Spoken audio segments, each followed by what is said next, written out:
Beloved,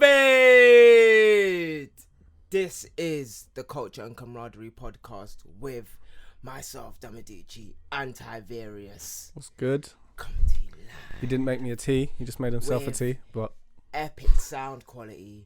This is a coffee. It's straight coffee. Okay, he didn't make me a coffee. Come on. What is good? What's The good, most bro? thought-provoking, introspective, creative discussion. Wait, I missed one, didn't I? Yeah. Shit. Got a book out. Got off to a good start, didn't we? Yeah, industrious creative discussion. That's what we are. Ding, ding, ding, ding, ding, ding, ding. We got there in the end. Yeah, we did. No coffee in hand, but it's cool. You want a coffee? We move. I can make you a coffee. The water's still hot. Well, that's what you do when you ask your guests. Nah, do you know what? It's cool now. Like, I know I wasn't in your thoughts when you was making that coffee, so it's fine. No, you know? I actually thought how it it rolls. come like at 12 o'clock. Wow. But I didn't. So that's irrelevant. Is that time some wrong? Is that... Is that the right one? Yes, it definitely is, bro. We've been going on for 30 minutes now, fam. Okay, wait. Yeah, yeah. Oh, man. What a week, man. Yeah, mad week. You tell me about yours first. Oh yeah, I want to hear about yours. Actually, I usually start. You go first. No, I was going to say, okay. You go now. No, I usually go first. That's fine. I feel like I've had a lighter week than yours. Exactly. So, I allow my compadre to go second. Okay, Hey, I'll go comrades. second, so you go first. Go first. No, you've called Duh. it now, bro. Duh. Go on, just tell me. What's going on? I feel like you're going to get something off your Oh, chest. wait, yeah. Comrades, please subscribe to our YouTube channel. Comment on the podcast app and, share with Spotify. Like, please. And follow us on IG, Camaraderie Pod. Find the links to all the shows in our Instagram bios. Yes, we have a And link everything. Every kind of platform that you need. From Stitcher to Podbean to Apple Podcasts, Spotify, all of that good stuff. Oh, yes. I feel like we got some good convos in the bag today. Yes. But yeah, go on, tell your day, man. I'll tell your week, sorry. I want you to go. So basically, right, oh man, this is gonna be so funny. Alright, let me start with the good stuff first. I obviously designed my invite to my shindig and to my launch party. Yes. Shindig. Yeah. That was celebratory. So I designed it and I sent out a lot of invites, I don't know who listens to this podcast because they don't tell me, but if you're in London and you're listening to this, follow me and I'll more than happily invite you. There is like a private shindig, so it is like kind of an invite only thing. But yeah, so adding to the list, I wrote my book. Well, I wrote the transcripts. I edited my book. I formatted my book. I created a publishing company. I am publishing through that company. I am now an independent publisher. I looked for the space all over London, or all over the southeast of London and east of London. And I found a space in the southeast of London. Booked it for the day that I said I was going to do it. And it's done. And that's epic in my eyes. That's good. like the most epic thing. And I It's guess mad to think it's finally happening. It's all together now. So many people are going to come. But, it's like now I've done my part. Now it's time for everybody else to do their part. Because I haven't really asked of anybody anything this year. Like, I didn't ask you to share my stuff. Didn't ask you to read my stuff. I didn't force anyone to read my stuff. Didn't force anyone to be my stan. Nothing like that. Like, people read my website day after day after day, and it's amazing. And by no will of Facebook or Twitter, usually. It's just by the will of my thing existing. And that's not to slight anybody that I know. That's just to say the power of being able to be the beholder of your own content. Because I know on my Twitter, only people on my Twitter are going to see. And only people, and if I write on Facebook, only people on my Facebook are going to see. But the fact that I have a website, you can find it and stumble upon it and greet it. And even because you know it exists, you can go back. And that's really the point of, like, when I said, oh, I delete my Twitter and, like, all of my ideas from my Twitter are gone. Like, there's some ideas that I'll probably never even speak about again. But, you know, I'm trying to cultivate all of that from the past couple of years and, you know, pull it back forward and stuff. And, you know, I just really want to, I'm becoming this guy now. Like, it's weird. It's like, that's the weirdest part. I wouldn't say, like, the fact that it's just happening, because, like, I've been planning this for, like, a solid 9 months now. Like, this particular thing, like the publishing of the book, the publishing of the company, everything. It's been in motion for since January. And I take a sip of my coffee there. And it's just like, it's kind of nuts, fam. Like, people read my things. That's the most nuts part. But yeah, hopefully a lot, like, because it's a friends and family event. So yeah, oh, that's cool, man. Like, yeah, glad, congrats, sir. People it's cool that it's finally like all in motion. It's all there. Oh my god, you're the most awesomest writer in the UK. Oh my god, I should win something. I'm gonna be spinning some tunes on the day. Yeah, some vibes. So definitely come along. Oh, fam. What's you're your in London? saying? You didn't go. Was that it though? I thought he was gonna go into the rest of it. No, that was literally it. Oh, okay. You took like you had bare madness going on. Oh, okay. Yeah. Oh wait, there is a madness. That was just the good stuff. Because you said good stuff. That's what I'm saying. So. Okay. But you can just tell us the good stuff if you want to keep this like. Yeah. Let's just keep it that way. We'll keep it nice though. No, do you know what this week was? Do you know what? Nothing eventful happened this week. Nothing too eventful. Just been like just doing a bit of writing, coming up with more ideas for the story I'm putting together. Just looking up visual bits and bobs, getting more ideas, more inspiration. Just getting back into like sort of more long-term creating. And I'm putting together my plan for the next 6 or so months for what I'm going to be making. What are you writing about? It's just that the idea I'm making for all the brand stuff, innit? Oh, so the story. The brand stuff. See? Yeah. You're just saying stuff that I've never heard about. Yeah. We talked about it with the idea, with the art and the music. We've talked about this several times. Well, I'm making the like brand stuff where it's got the characters and everything. I told you about that. I haven't gone into deep detail about it with you, but I've told you about it. But yeah, it's, like at the moment, I'm still fleshing out certain ideas, visual ideas. Trying to just get a bit more inspiration. I've been finding out about Alejandro Jodorowsky. Who's that?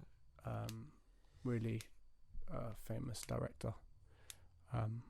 Some cool like films, like where it was a lot of his films. They're sort of. In fact, Kanye West was quite heavily inspired by him at one point. But he's got a lot of interesting visual motifs and the way he sort of mixes. He's sort of inspired by mysticism and stuff and all that stuff, and he puts that into his stories. What's his name? Alejandro Jodorowsky. I'm not doing it justice, but he's got some. I was just looking into him a little bit. Well, the thing is, I haven't looked into it too much. That's what I'm saying. I've just been looking at people who, outside of my particular art forms, that I can start looking into a bit more because I need to watch his films. Basically, he's got a film that was really famous back in the day called The Holy Mountain. And it's just sort of looking into people like that. Want to start hunking down, so I'm probably going to do a bit of that today whilst I got some free time.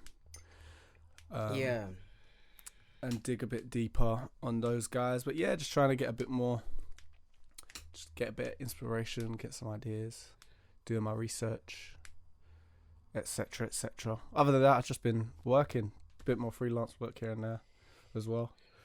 Well, and you have a job as well. Yeah. Vaseline. Yeah. I'm glad. This is definitely the last freelance job I'm doing for a long time. So I've had no jobs for the past damn, I can't even imagine. I don't even remember the last time I had a job.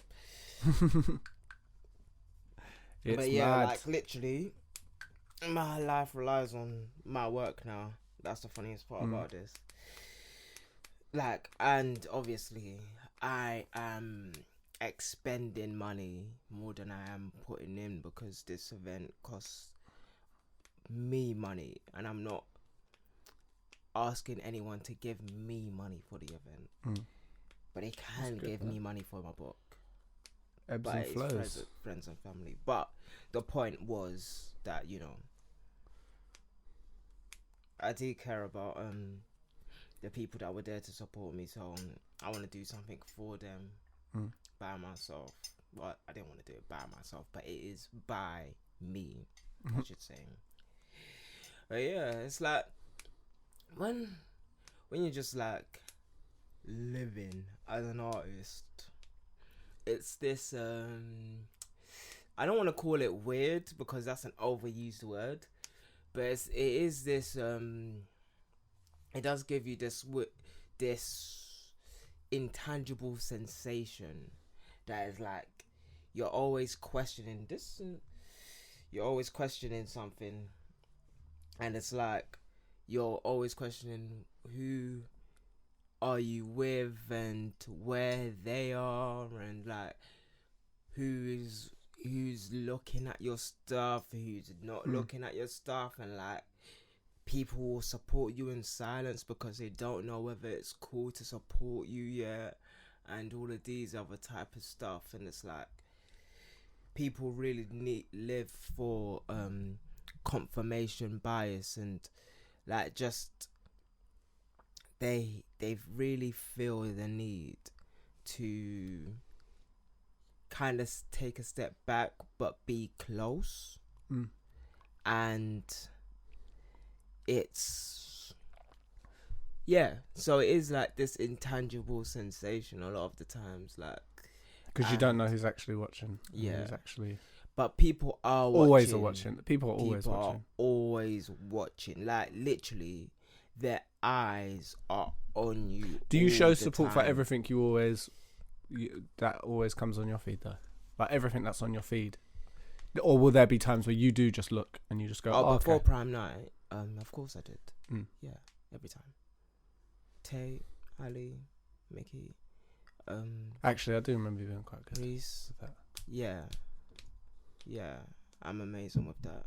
And obviously my other friends from London and stuff like that. I do, if they do follow me on my other page, NY Typical Style, then I would share it on that one as well. And because of Prime Night, it's it has to be focused around me sort of thing. And there's this weird thing where it's more people are watching my stories now in Prime Night than they ever did when I shared other people's things. And it's weird. Well, no, I feel that kind of makes sense though, because it's the same thing when I was doing the challenge. It's kind of people are intrigued by I think consistency is a part of it, but not necessarily consistency, so to speak. It's where there's activity and it's something that's new. It's always going to be a case where people are more intrigued by that, and they know it's yours, and I know it's something you're doing, there's gonna be, I feel like there's always gonna be a bit I've been more intrigued than you just sharing stuff, because everyone shares stuff, you know. Yeah, I guess. Unless it's like a particular like brand of things that you're sharing. Like say if you're like an I'm just bait or whatever, like it's stuff that's gonna make you like, oh, it's funny or whatever. Yeah. But if you're just sharing stuff because it's nice, like most of the time people just kind of go, oh yeah, that's nice. Yeah. Like it's just a funny way of like figuring out what is out there. But me personally, like, as I said, it's only because of prom night that I'm doing it. But it's like, I really miss sharing other people's work as opposed to my own. Like, I'm not really very inwards. Like, I'm outwards. Like, whenever I get limelight or whenever I'm highlighted, I always like push it away or like turn the light to somebody else. And like say, oh, look at all of these other people that I know, sort of thing. Like, even when like my sickle cell companion thing was blowing up, or well, I should call it a dissertation now. Sickle cell dissertation was blowing up. Sickle cell companion dissertation was blowing up. I would share other people's work as opposed to continuously sharing the sickle cell work, because I just felt like other artists needed, or other artists should have, like, you know, like, I just, like, whenever it comes to me, I feel like I just feel like spreading my wings and be like, this is all of the other people I know, sort of thing. But now, like, because I've consistently, like, this is probably the hardest part about Prime Night, so it's almost been 20 days since I've been consistent. Yeah, I think actually it should be more than 20. No, it's not. But the first time I've been consistently sharing just me since August 22nd to now. And it's like, this is like, because a lot of people didn't know that I drew. A lot of people didn't know that I did sneaker designs prior. And this is all like 2-3 years worth of build up of prior work to now come to this space where they're seeing all new things to them. But to me, it's the past. And like, I still haven't even shared every single blog on my IG feed yet. Like, literally, it's only the blogs that have come out during Prime Night that I've consistently shared. And because it's like and because there's so much of it, like, the volume is just so high, it's hard to just even keep up on posting, like, and all of that stuff. And then you gotta post on Culture and Camaraderie, and it's like, and like, it's just like, sometimes it just feels like a big slideshow of my work, and like, just going through all of this, like, it's like you're in a wind tunnel and it's just like blowing you through, and you're just like just being focused on yourself. I don't know what it is, but I feel low-key selfish, but I know that there's no one that's sharing my work like I would share others, and there's only me that can share my work. Well, that's the start of it, that's going to share my work, because well, there are a couple people out there that would share, but it's like they're like my boys, innit? Like, we really bang like that for each other, and like, that's them and that's those, man. But when it comes to the people that I know, it's like, whatever I post is just a post that I post. It's not like it doesn't quantify as something significant. But when you look at the tapestry of efforts that I've composed, it's like, like, I'm finding out more so now that it puts me in amazement how much stuff that I've produced. Like, it's just, it's a weird, like, it is like one of those, you gotta, like, it's Like, just, yeah, so that's just me on, like, sharing my work, and it's like, it is this weird sentiment. It's kind of, you know, it's like, raw. So this is what sharing your work gets you and stuff like that. And like, this is what, it's like, I don't know whether I should call it being selfish, but it's just, in my eyes, it's being selfish. So, like, it doesn't need to be called selfish. If you're bringing value, it's not selfish, is it? So your work should always bring value. But yeah, it's like, but at the same time, like, no one goes to not no one, but very few people go to my website through Instagram. And that's just that on that. Whenever I say I have a website, people say, you got a website? I'm like, oh, come on, man. This is old news. Old news, you know. Takes time sometimes for people to clock on, innit? To certain things. Fam, it didn't take time for me to clock onto your business, fam. So I really don't want to have that conversation. What do you want to talk about, fam? I want to talk about the Kano album. The what? The Kano album. The Kano. Oh, okay then. Let's talk about something bright, fam. Bro, oh my god. Yeah, it's a sick album. Oh my god. On the real. Literally, yeah. Like, we were off mic and I was like, I don't know who's gonna win the mobiles, like Kano or Heady one.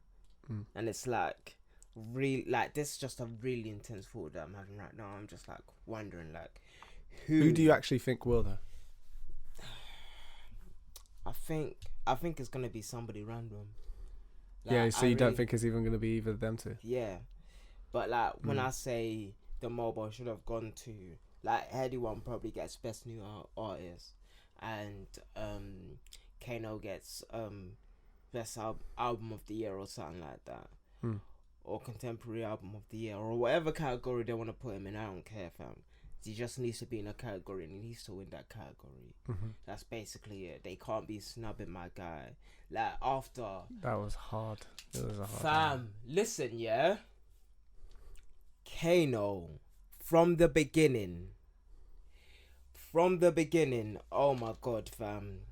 Like, let's wait.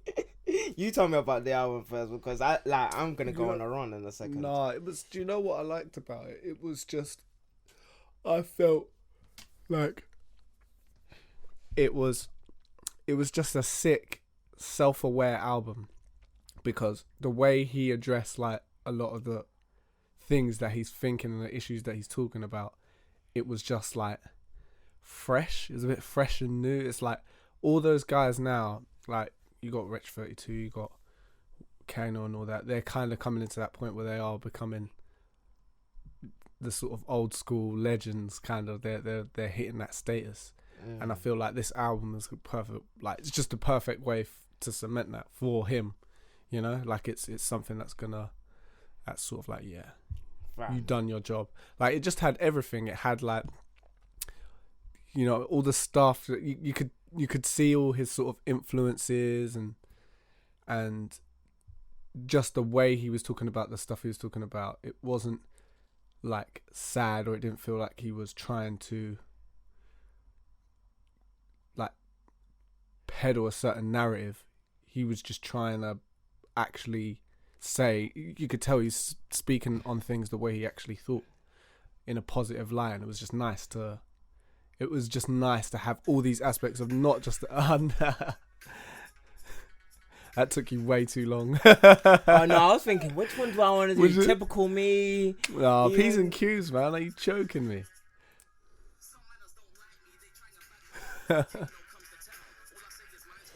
Fam. We're gonna get pulled, fam. No, we're not, fam. No. But yeah, no. It was cool because him just even bringing like D-double on,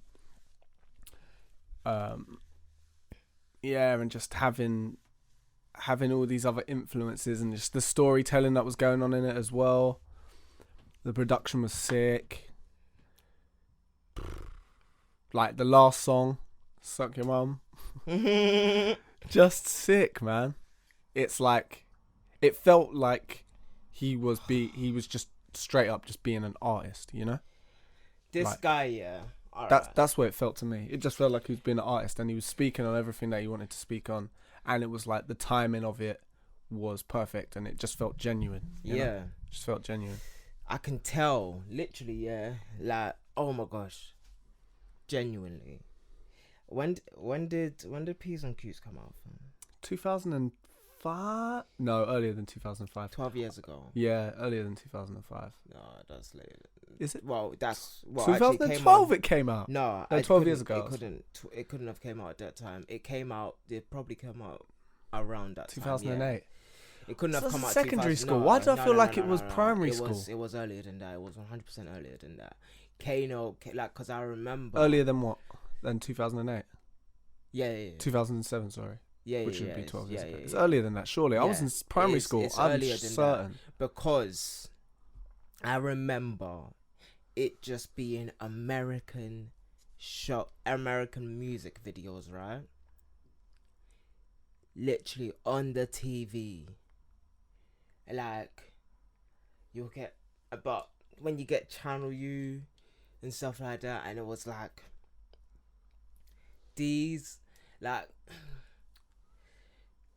because like, I can't even, like, I don't even know where to start. But when it comes to Kano, yeah, 2005, I was on door. Yeah. When it comes to Kano, yeah, and Wretch 32 as well, it's like it's the exact same thing. It's these men that are just street scholars. Like, they're comparable to Nas to me. They are literally comparable to Nas. It's like they were rapping in a way from way back in the day.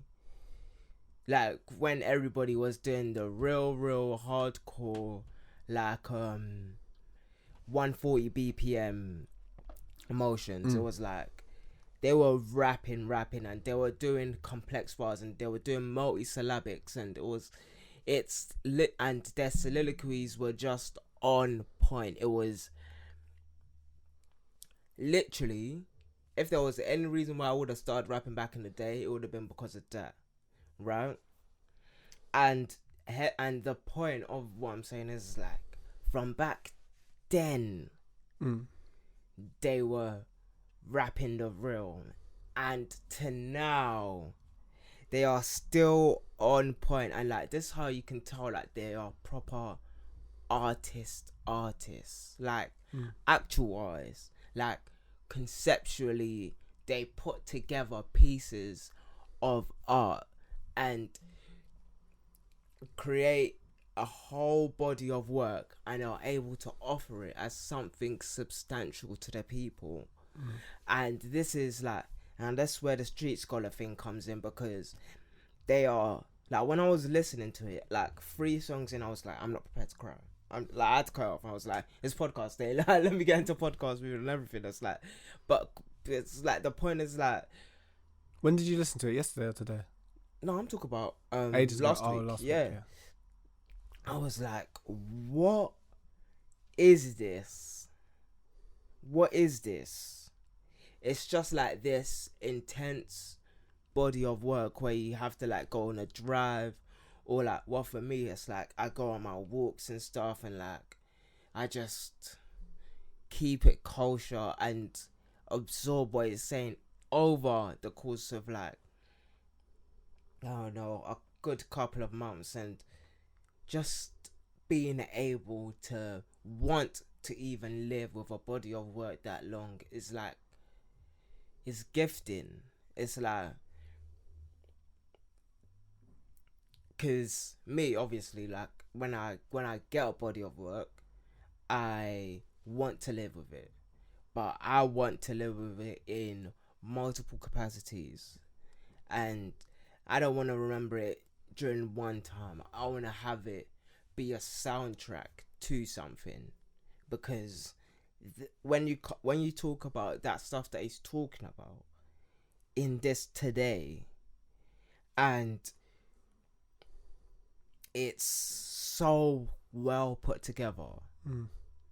That's the main thing I noticed about it. You just have to well put together. let it go through your system and absorb it and pull it into the fabric of your being, because not only is he chatting the real, but he's dropping gems. Well. Yeah. He's dropping the most secure gems that you can drop, while giving you every single bars in a technical standpoint.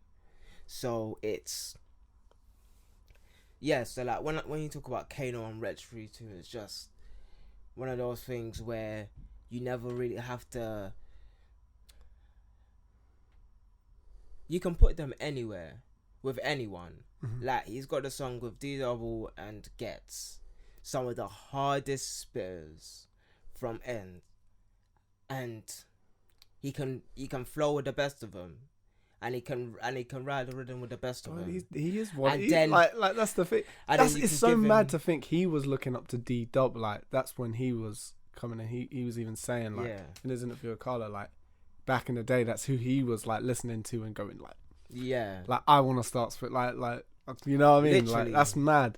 And now to think like it's literally. He's hitting that status now. Like, it's cool. It's cool. Good for him. He's just like, really and truly, he's been there for a long time. Like, I don't want to give him a UK equivalent. He's just one of those. Like, it's one of those from the beginning.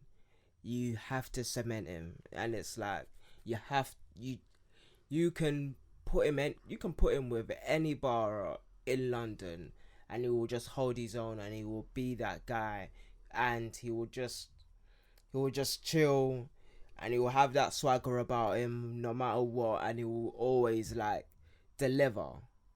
Like, I'm sure you can put him in the room with any bar and he will deliver a Kano verse. And that's the point. It's like, when you're able to stack lyricism on top of art and musicality, on top of all of these technical aspects, and like still give you some of the greatest verses that you're gonna hear from somebody who opens their mouth and talks. It's just it's just one of those ways. Like, when it comes to rhyming, it's like, he's not one of my personal inspirations when it comes to rhyming, but that's not the point. It's the content. It's the content is the point. Like, being just the way that he's able to put together content. Like, for me, when we were talking before about Travis, and it's like, you asked for like and I'm talking about when I'm talking about depth, like, he gives you the depth of content. Like, you want to watch a Kano documentary. You want to know what the process of this album was like.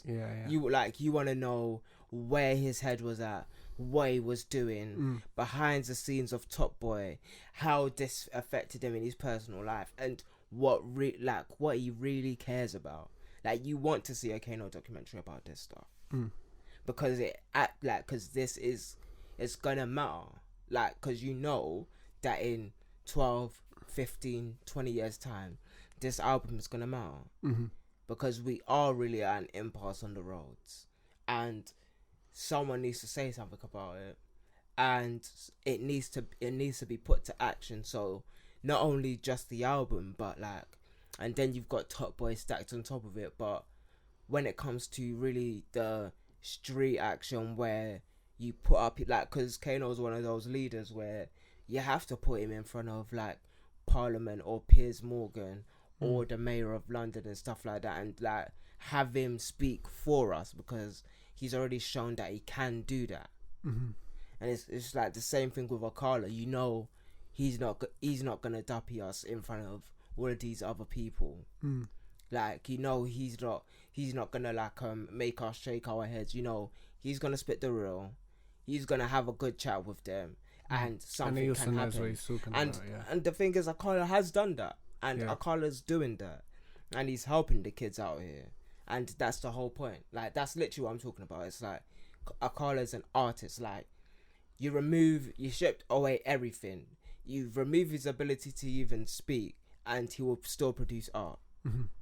And that is the point. It's like, when you're an artist, you're able to see the world in a certain type of way, and you're able to articulate in a certain type of way. If you take away his music, everything he's done still adds up to something substantial. So it's not just about music, it's about the art and what an artist can deliver to a community. That's really what I have to say. That's cool. No, yeah, that's exactly how I feel about that album.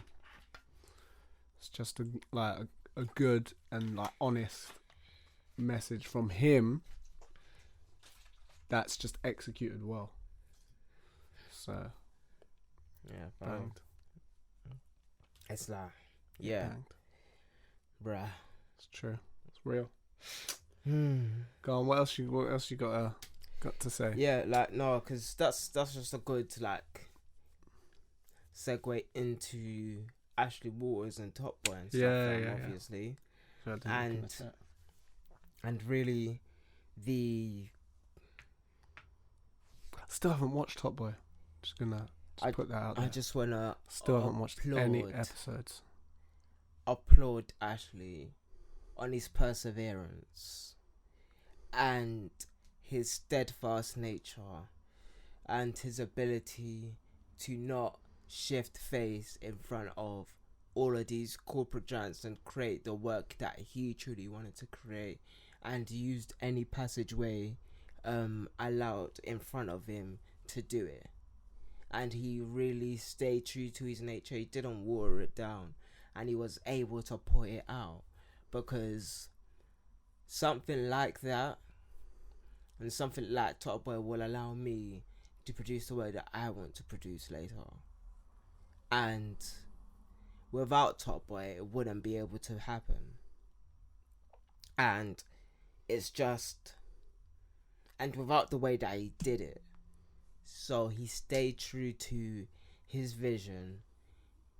They had to go on a hiatus for years, and they came back, and they came back without skipping a beat. Like, it was just exactly where it left off. Yeah, it's like the 6 years was everybody just came out of jail now, and it's like the roads have kind of died down and all of this stuff, and it's like, oh, so you're really like, so the 6 year hiatus was okay. Look, I haven't watched any of it, so okay. We need what to do you plan on it? Yeah. So the hiatus was incorporated, I'm saying, into the script. So, like, this isn't a spoiler. The season 3 is 6 years into the future, but obviously that time has already passed. Also, so yeah. Okay. Like, but damn, it's gonna be kind of hard now to speak about it. Just no, let's go into that, because I just want to go into the and it's like him and Wiley. Yeah. Because what actually happened with the whole Channel 4 stuff? Well, it was too gory for TV and stuff like that. They threw a kid off the. That's a spoiler. Okay. But yeah, they killed a kid basically, and they killed a kid on the TV show, and it was just like. Was there backlash about that? Yeah, the TV show was just too, like, it was too gory. Like, it was like this stuff hasn't happened before. So it was like they didn't want it on the airwaves and not on such a prestigious channel like that, obviously. But Ashley stayed true to his guns. He didn't water it down. No dilution. It's even probably more gritty than it was prior. Like, it's just, or maybe the fact that we haven't seen something like this in such a long time since the last Top Boy, that it feels like not a breath of fresh air, but like it feels like London. It feels like London smog. It's like, Peaky Blinders. Do you watch Peaky Blinders? Yeah. Yeah, it's like that, but today in London.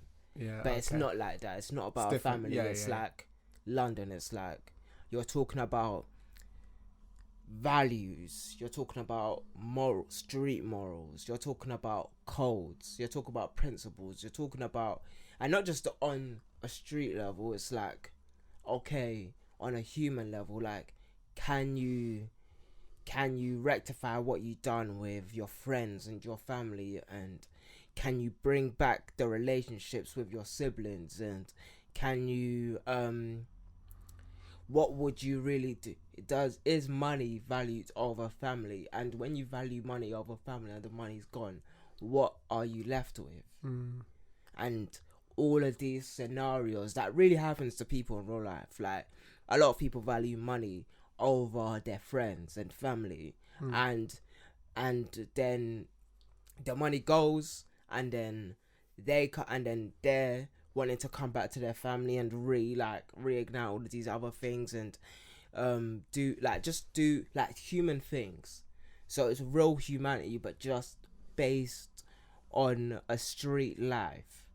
So it's not like this is dissimilar to anything that we've seen, or dissimilar to any other walk of life, as in like on a human aspect. It's just based in a context of people that live by road principles. And unfortunately, it's just and the most authentic part of it is the fact that no one's enjoying being on roads. Like, that's the most authentic part about Top Boy. The realest part about Top Boy is that no one's like enjoying, oh, I'm gonna have to stab this person today, or like it's really like it's either I kill him, or he kills me, or these people lose respect for me, and then I'm not the leader anymore, and all of these other things. And it's like, and that's a corporate environment. Like, that's what I know of a corporate environment. It's like, if someone says something to you and you don't back yourself, then you're gonna look like a pussy. Like, in a corporate world, that's what's gonna happen.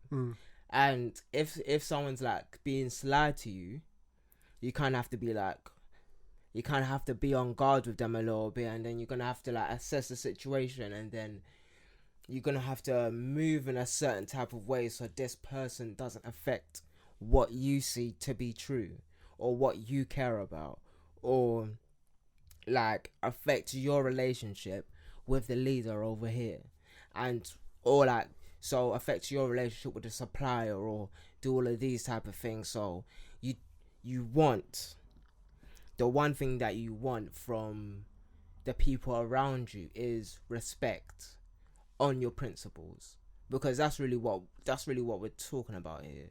It's like, you want people to respect your principles. Like, they already expect your humanity, your body, all of these type of things, but when it comes to your principles, like, you don't take money from me. You can't do that to me. You can't stop me from making money so that I can feed my family. If you do that, we're gonna have problems.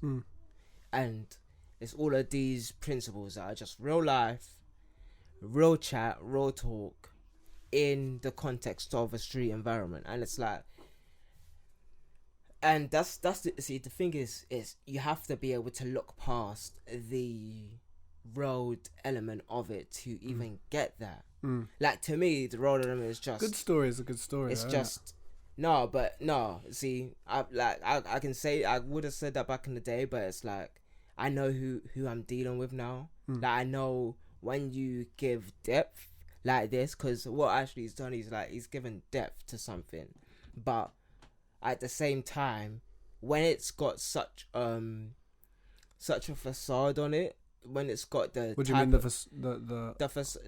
you got the context of the road life, so it's so striking and it's so piercing that it's hard to see. It's hard to see past it. It's hard to see past that influence, and like, oh, what is it gonna do to our kids and all of these stuff, not knowing that what he's depicting is exactly the same type of stuff that you're going through in your work. Okay, so do you think... But on the roads. So do you think a story... Because it's interesting... So do you think a story not... Do you think a story and... do you think a good story and a story that has depth aren't mutually exclusive then? I don't know what you're talking about. Well, because you was like... Because when I said that's a good story is a good story, because you're talking about looking past the grittiness of... Yeah, that's because I'm an artist, and that's because I seen it, and like because I'm on episode 5 now, and I saw it like from episode 1. I was like, rah, like this is what he's doing, and episode 2 came, and episode 3 came, and I was like, but that's what I'm saying. Like, do you think those two things aren't mutually exclusive then? Because when I said a good story is a good story, you said nah, because it's got depth. But if you're saying that's what you're saying. It's like a good story is not one that... What I'm saying isn't necessarily one that has depth. Multi-layered. But that's depth. It's like, whoa. And to me, that's what a good story is. If you can't see past the first layer, like if it takes you more than two times to see past the first layer, then...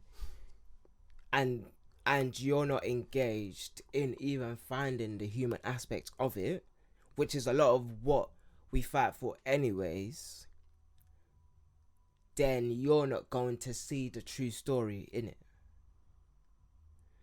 That's what I'm saying, because I know what people see when they see black guys in hoods. Like there's no looking past that anymore. It's like, okay, this is this, so I have to okay, face so essentially this. you're saying...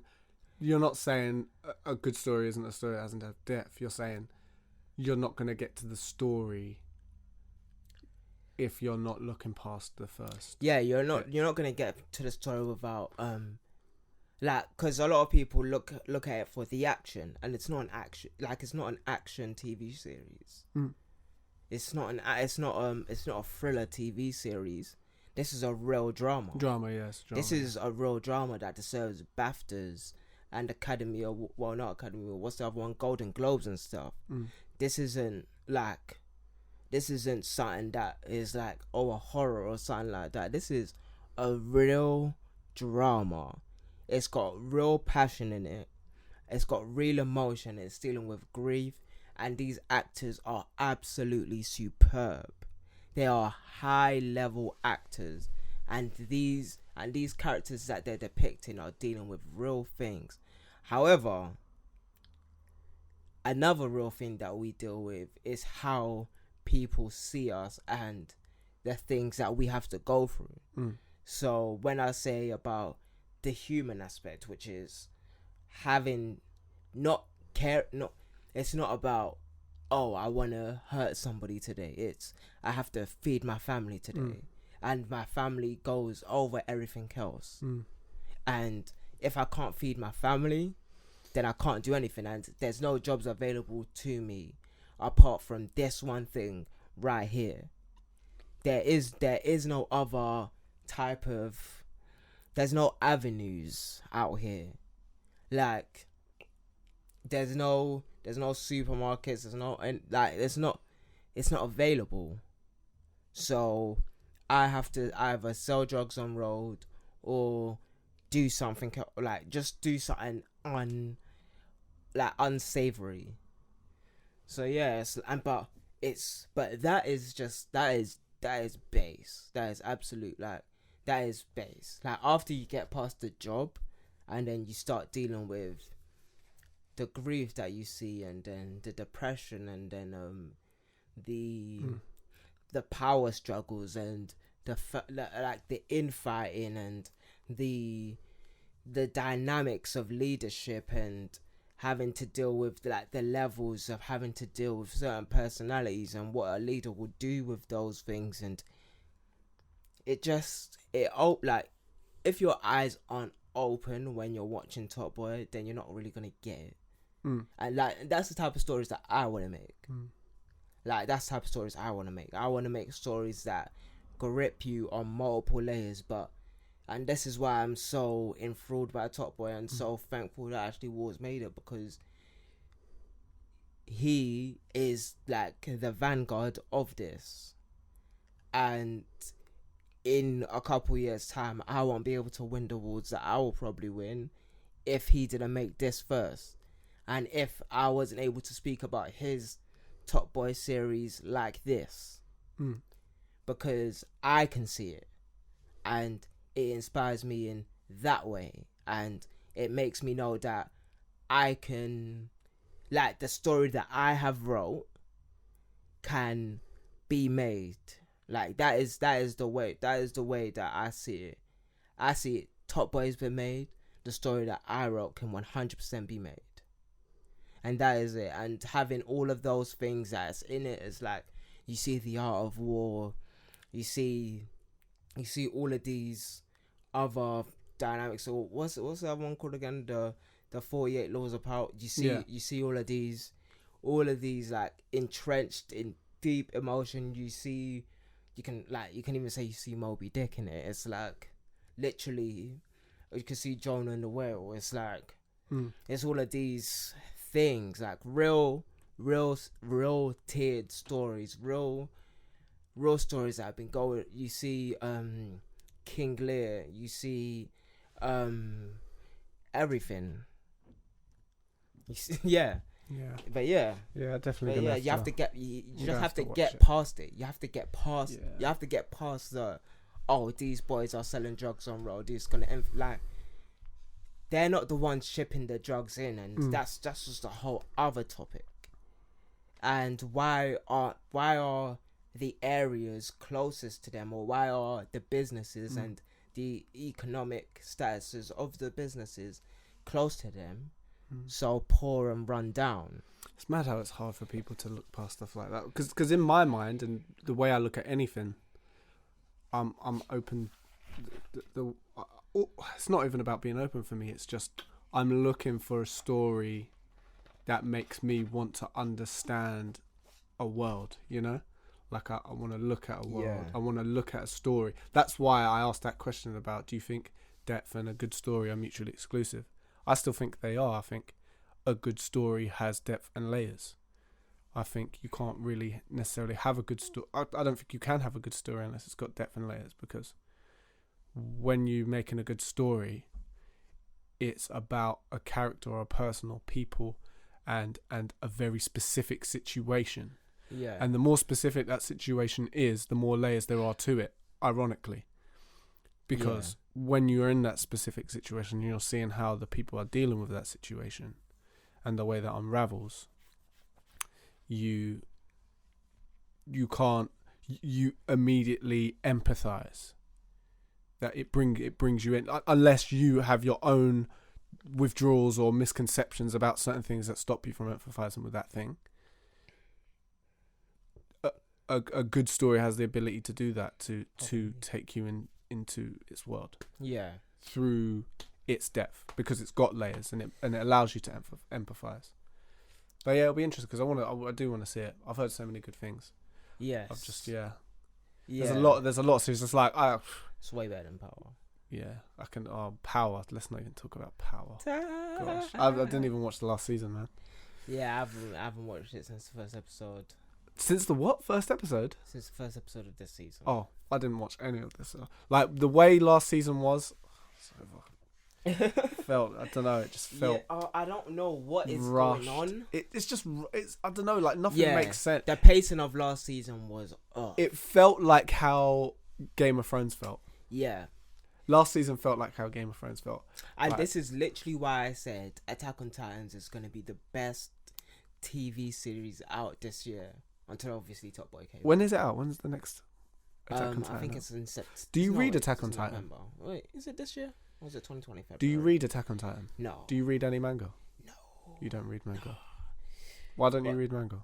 Because I just don't feel like picking up a book and saying, "Oh, Let me imagine how this looks." Yeah, no. I don't know though. I feel like a good manga does that. It makes you go, "Yo, I can see that coming to life." Yeah. Like if you read, like, man, Hajime no Ippo, yeah, like for what it became, it was one of the best, man. Like some of the like shots and angles like that they used to show. Fam, no doubt. Bro. Like obviously I've been in the trenches of like animation and like having to create boards and stuff like that, but it's just like I would obviously make a manga, but I'm not a manga reader, and obviously if I'm gonna make a manga, I'm gonna entrench myself into that. Oh, that's fair. And I'm gonna have to put myself in those emotions, and I'm gonna have to read all of my favorite animes and stuff like that. It's long. It doubles the amount of stuff here. Some people are in that though. Like I don't know. I think. Do you know what it was for me? Because once I start making manga, then I'm gonna have to read a manga, and I'm gonna have to catch up to all of the mangas that I've missed. But you're gonna make a manga one day, yeah?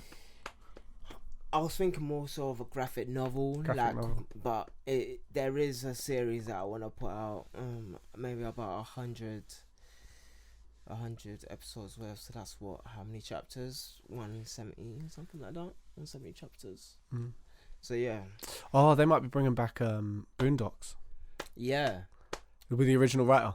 Oh yeah, that's wavy. Well, comics, isn't it? No. It's the TV show. Yeah.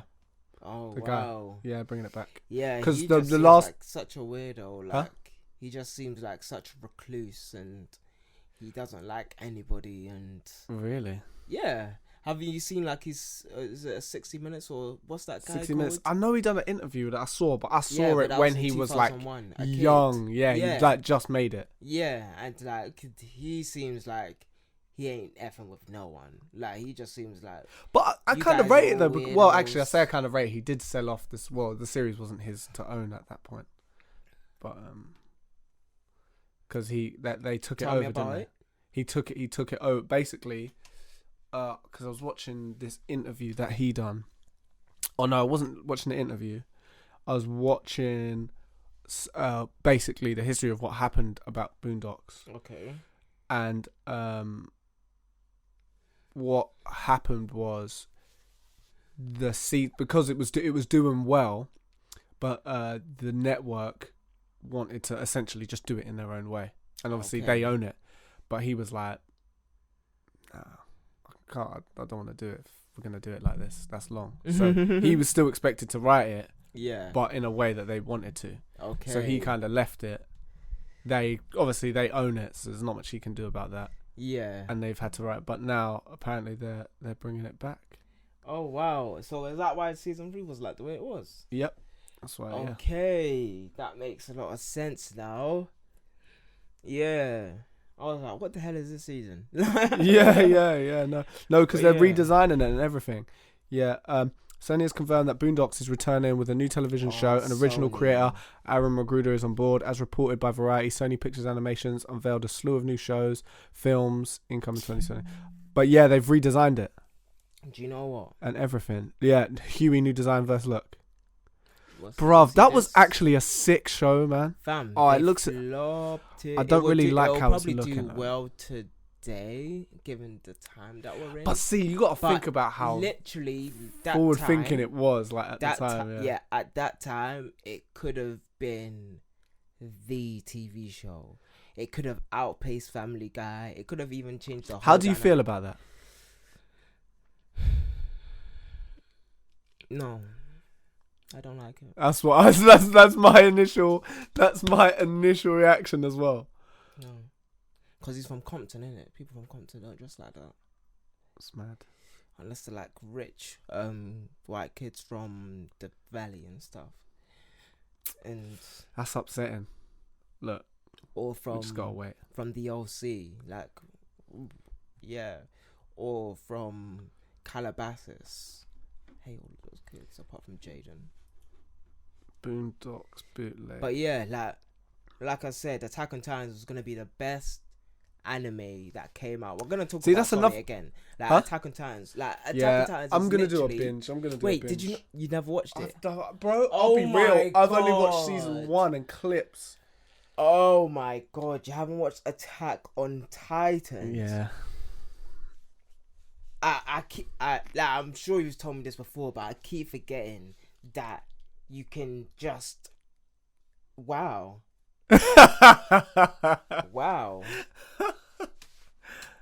not just Mad. superb animation you're missing. Great story. No, I know. I remember when everyone was watching it. Me and Shahir was like, we watched season 1, and I think what happened was I watched season 1, and obviously because it took so long to come back in that period of time, I don't really watch anime anyway. Yeah. So, like, really, I was more like I read it because I could when I was doing things, I could be like read it, absorb the story, like, and I could just, it was in my hands.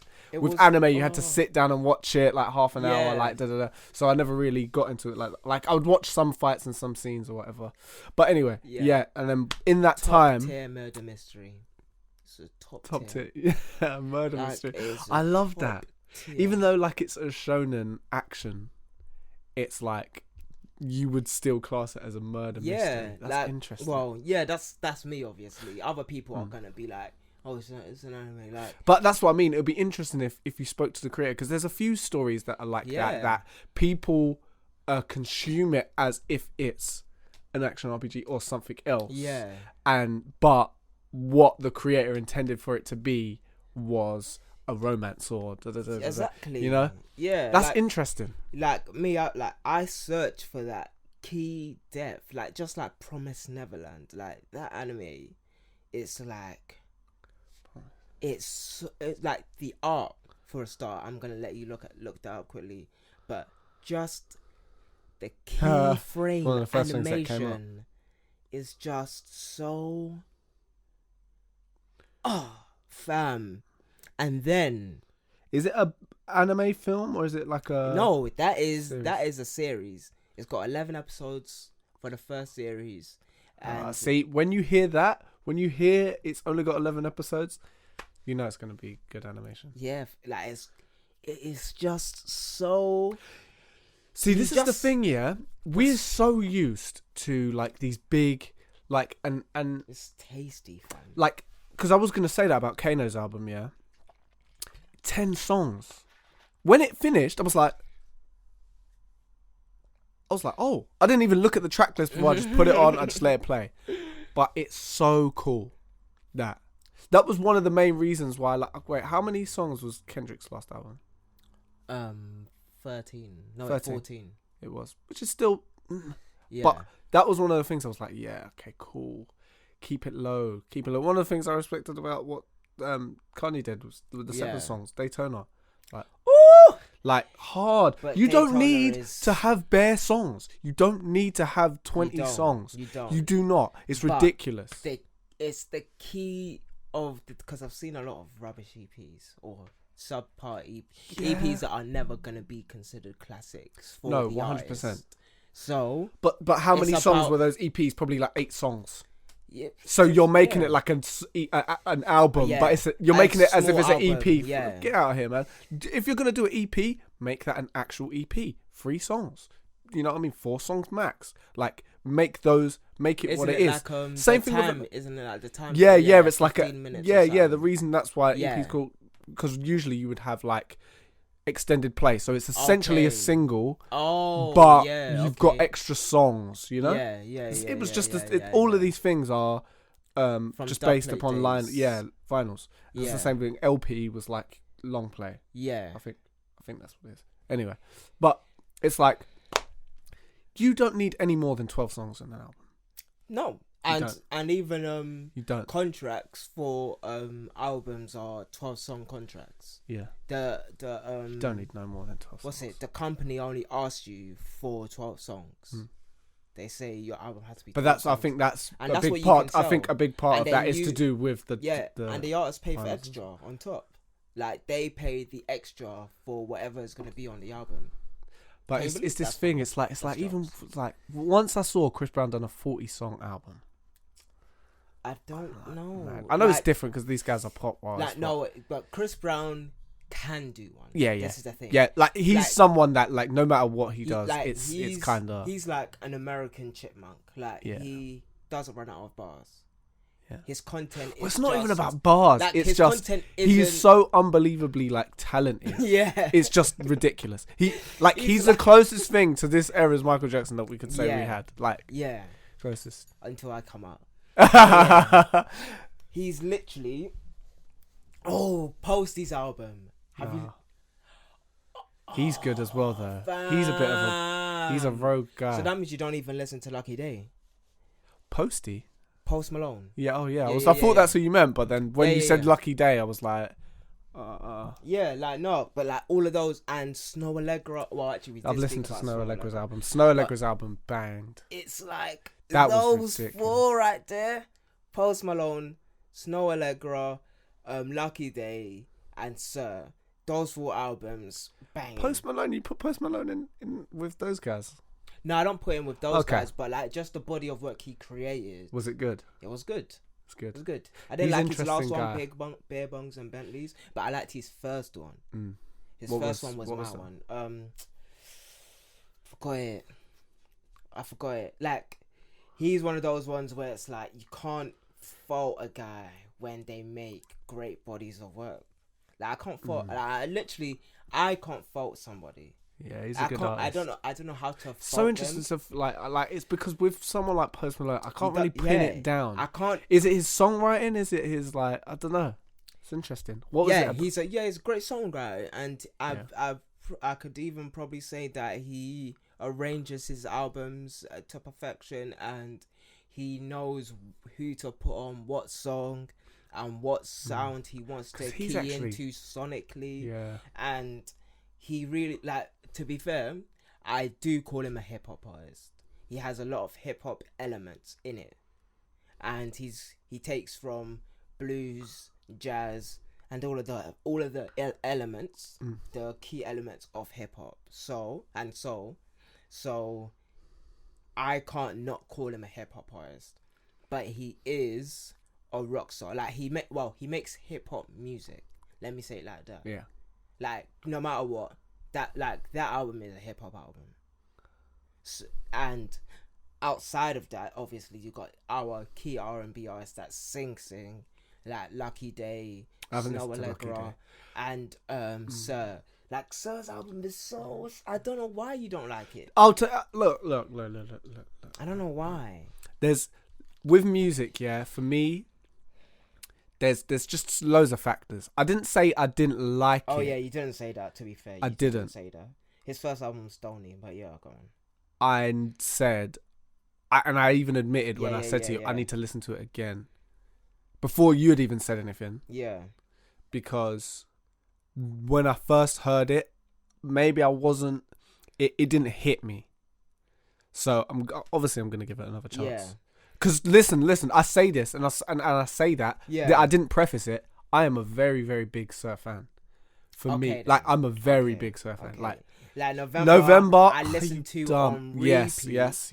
I listened to on repeat. I had phases with He's that. coming again. And that's I was why. like, Yeah. oh my god, this guy is but a you jumped on it late. producer. No, bro. Do you know he's made songs with bloody He's made songs with. I know he's made songs before, but I thought you were gonna say he's made albums before. I was gonna be like, no, he hasn't made albums before, but he's been out here working with what's her name?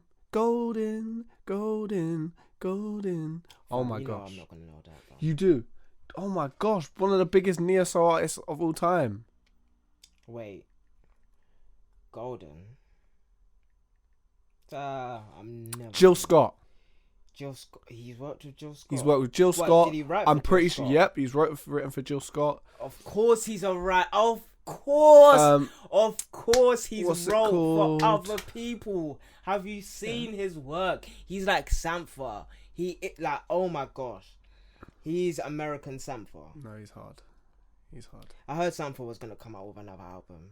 I don't know what I wanted from him. I don't know what I wanted from Sir. That's why I want to listen to it again, because I feel like I was trying to listen. I was trying to imprint on it instead of listen to it. You know? Yeah. You were expecting something. Yeah. That's what you So I want to give it another chance and just delve into it. Yeah. Because I think now that I think about it, when I was listening to it, I felt like I wanted to feel an emotion that I wasn't gonna get from the album. Yeah. You know? You wanted him to give you what you were asking for in that moment. Exactly. But obviously you go back to it. Like, that's what happened with me with Frank Ocean's album and even Solange's album as well. Yeah, yeah. Like that happened with me with Blonde. I was So like, hard oh, with he's gonna music, come isn't back. it? Like he came with such a hard album, Channel Orange, and then he comes out with such a contemporary album with with Blonde, and it's like, whoa, and you're like shell Channel shocked. Orange was crazy. That is literally gonna be a greatest of all time album. Yeah, That's an album you can. I could listen to it now. Normal. That's crazy. That's so cool. He actually made like that's one of the few classic albums within the last 10 years that I can say like, yeah, that's a classic. Wait, did it come out in the last 10 years? Yeah, I'm sure it did. So it came out this decade. I'm sure it was after Yeah, 2010. 100%. Certain it is. Because that still feels new for the feeling that I get when I think about it. Yeah, that's still a very new album. Yeah, that's definitely me in uni days. July 10th, 2012, fam. Yeah, that came out in 2012. Yeah. And it's a classic already. Yeah, fam. That was me in first year of uni. That's in my insane. dorm, hating my life, but still. Like, I feel like I could play that to anyone and they would like it. I don't know what's up. I do. No, genuinely. Most people, like, I say anyone, but obviously within reason. Like, if you are, if you like that genre of music, you're going to like it. Yeah. Like, even if you're not like, oh yeah, I listen to R&B. Like, even then, I'm so far as to push it. Even people who like folky stuff or, I still feel like they could listen to that. Yeah, and that happened. Like, I can't. Like, I just wanted. I don't know what I wanted from Solange, but you know what? Like, I can only ask for because when you get Blonde. That's interesting that you didn't like Solange's new album. I do like Solange's new album. Oh, you do. But I was expecting something different. Okay. Solange process, like you get Solange's album, I See at the Table, you get Blonde, and you get Process, and you get I'm gonna find this guy's name. And you get Benjamin Clementine's, at least for now, like all around the same time. Like, it's literally just one of the, like, you got, like, at that time we got spoiled. Like, I just feel like we got spoiled at that time. Like, it's just what with Solange? Who came out? Like, just Solange, Frank Ocean. They didn't come out at the Clementine. same time. Blonde and Solange didn't. Yeah. Oh yes, no, it did, because you're talking about See at the Table and Sampha. So yeah, all of them came Sampha out had a good around album. this. Fam, Sampha doesn't need to put out, and like Process is just Plastic 100 Degrees. Sweet, it's sweet. It's like, it's just that type of album to me. It's like, and those are all classics. I'm not even gonna say to me. I'm just gonna say those are all classics. Like, at least for now. See at the Table's up there. A definitely. classic. Like, he's one of the great songwriters that we have, but no one knows him. Just like people don't know. He's one of the great songwriters we have in Britain. Like, to me, it's Benjamin Clementine and Sampha. Like, they are really in the same lane when it comes to songwriting, but obviously, like, people don't really gravitate. He does opera houses. He doesn't really do stadiums. He doesn't tour like that. He just Sampha. Benjamin Clementine. Yeah. He does like real, like, orchestrated. Remember when we bumped into him with his girl? girl? You was fanboy, and I was like, what is going? Like, cause he's just. He was cool though. Yeah, he was cool. Like, he was fully chilled. Like asking us, like, he's like, so what do you guys do? Like, yeah, I was like, but that was back then when I was doing nothing. Like, so yeah, I said I don't do anything. Like, that was, I remember a lot of times. I see you fanboy. I could, because it was mad to see it, because I didn't have one little bit of a clue who he was. Yeah. And I found out when I started working at Virgin, he was he distributed for us. Oh. That's how I got you this. Oh, yes, that Christmas Frizzy. Oh man, I need so many more vinyls. I need Need a vinyl player. I got one for Christmas, but you need to get a good vinyl player. If it's not a good quality vinyl player. Yeah. I just, man. Can't, like, because obviously, like, speaking about music, speaking about fashion, speaking about art, speaking about design, all of these things, it's gonna have to, like, just increase next year. And it's just gonna be What do you mean? Speaking about all of, like... Oh, speaking about it. Okay. Yeah. Speaking about it. I thought you was like, gonna... What do you mean? Elaborate. Like, I thought you was like, speaking about this, I want to do, but you was like, speaking about it more in general. Yeah, just speaking more, like, because, like, I'm noticing people want to hear from me, which is the weirdest part about it. Like, there's just 50 people that are okay with my voice, or not even my voice, are okay with what I have to say about these particular things.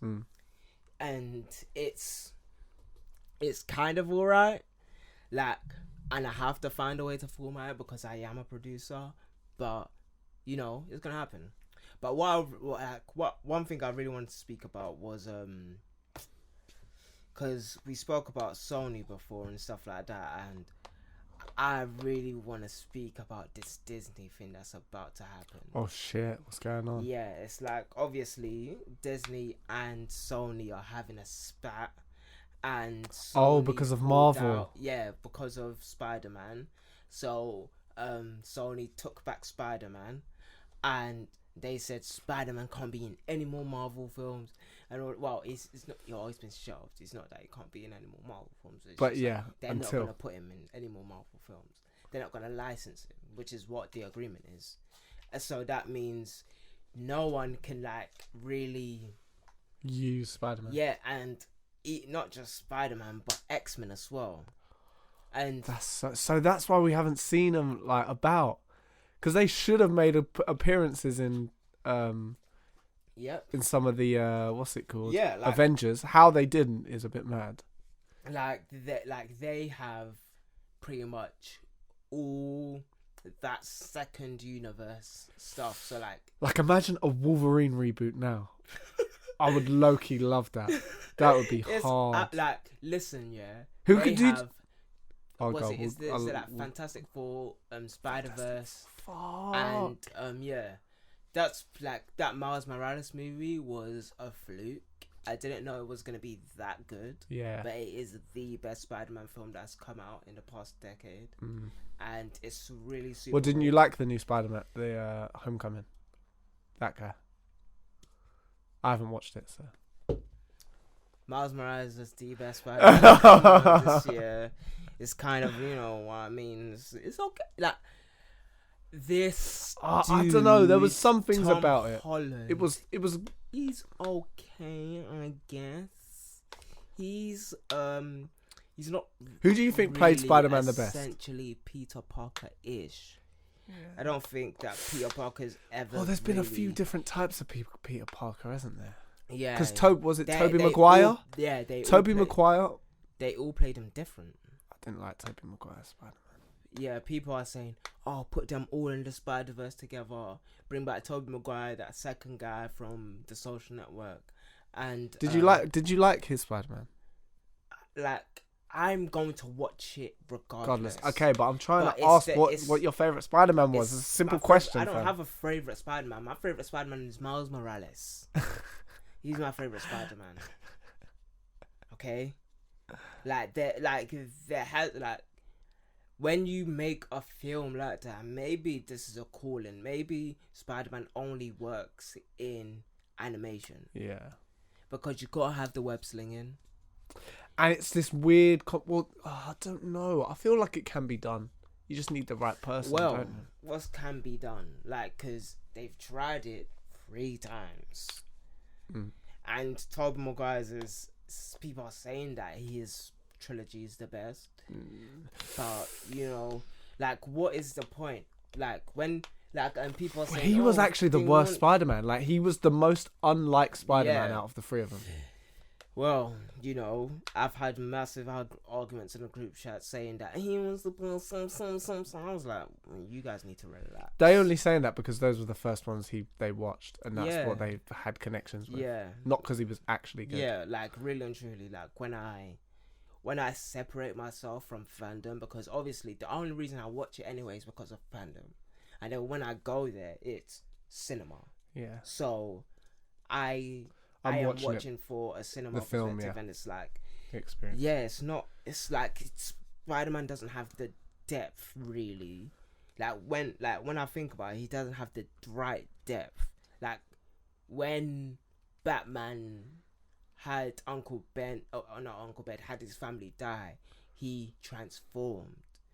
But Spider-Man, when he's 25, he's a greater Spider-Man. He is the better version of himself. But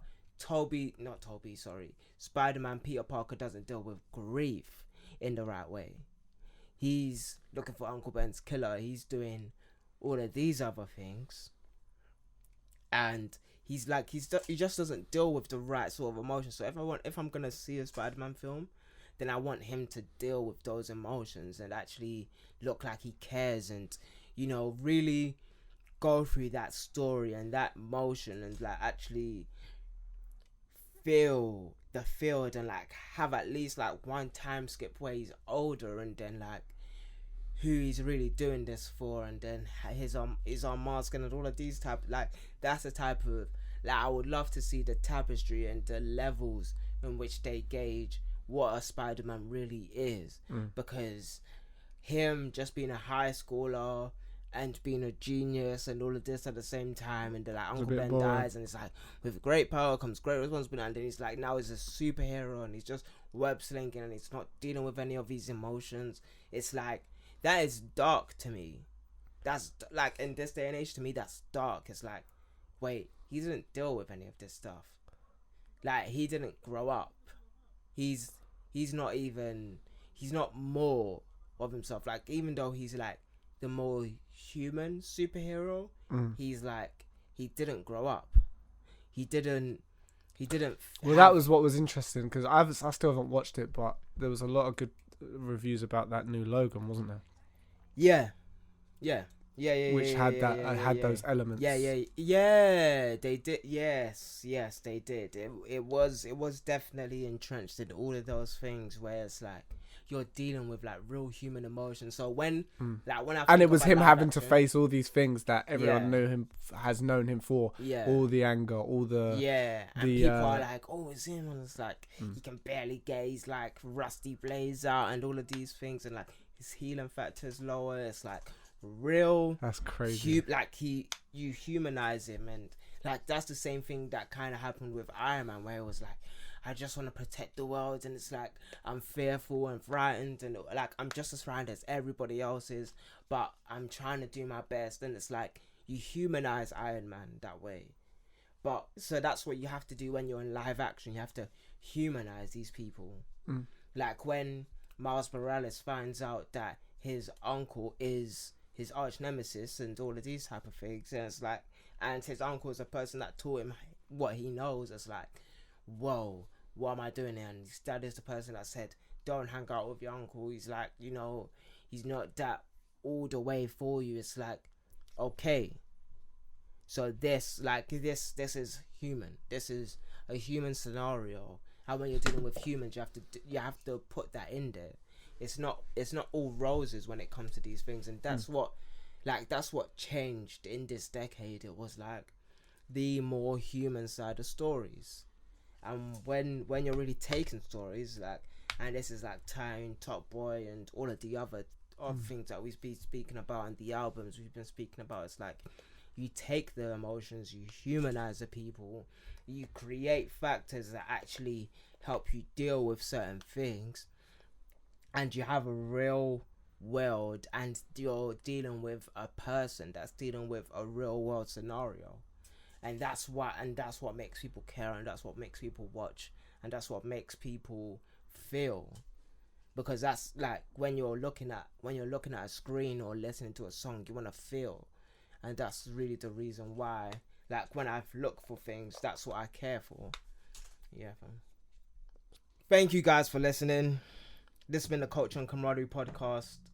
Follow us on Camaraderie Pod. If you've got this far again, this has been me, Damadici, and Tavarius. LAX_ERA. And you can find me at NYTypical, every single space. Alright, this has been the Culture and Camaraderie Podcast.